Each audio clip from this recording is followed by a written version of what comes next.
Hello friends, welcome to learn positive. நம்ம இன்றைக்கி ரெண்டு விதமான ஃபோர்ஸ் பற்றி பார்க்க போகிறோம். ஒன்று பார்த்தீங்கன்னா சென்ட்ரிஃபியூகல் ஃபோர்ஸ், இன்னொன்று சென்ட்ரிபீட்டல் ஃபோர்ஸ். ஸோ இந்த ரெண்டு ஃபோர்ஸுக்கும் என்ன ஒரு காம்பினேஷன் இருக்குது அப்படின்றது பார்த்தீங்கன்னா, ரெண்டு ஃபோர்ஸுமே வந்து ஒரு ஈக்குவல் ஃபோர்ஸ் தான்.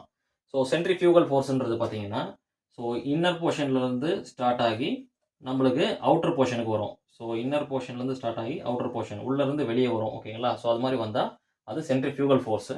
சென்ட்ரிபீட்டல் ஃபோர்ஸ்ன்றது பார்த்தீங்கன்னா, வெளியே இருந்து சர்க்கிள் ஸ்டார்ட் ஆகி ஸோ ஃபோர்ஸ் உள்பக்கம் போகும். அப்போ வெளியிருந்து ஸ்டார்ட் ஆகி உள்பக்கம் போகும். ஓகேங்களா? பார்க்க ரெண்டுமே ஒரே மாதிரி தான் நம்மளுக்கு தெரியும். பட் இங்கே என்ன பார்த்தீங்கன்னா, இது ரெண்டுமே ஈக்குவல் ஃபோர்ஸ். எந்த ஒரு வித்தியாசமும் கிடையாது. பட் ரெண்டுமே ஒன்றுக்கு ஒன்று opposite. So equal and opposite force. So centrifugal force is equal to equal and opposite force is centripetal force. அதே மாதிரி பார்த்தீங்கன்னா, நம்ம ஏற்கனவே சொன்ன மாதிரி சென்ட்ரிஃபியூகல்ன்றது வந்து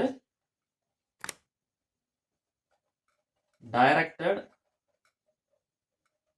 away from the center of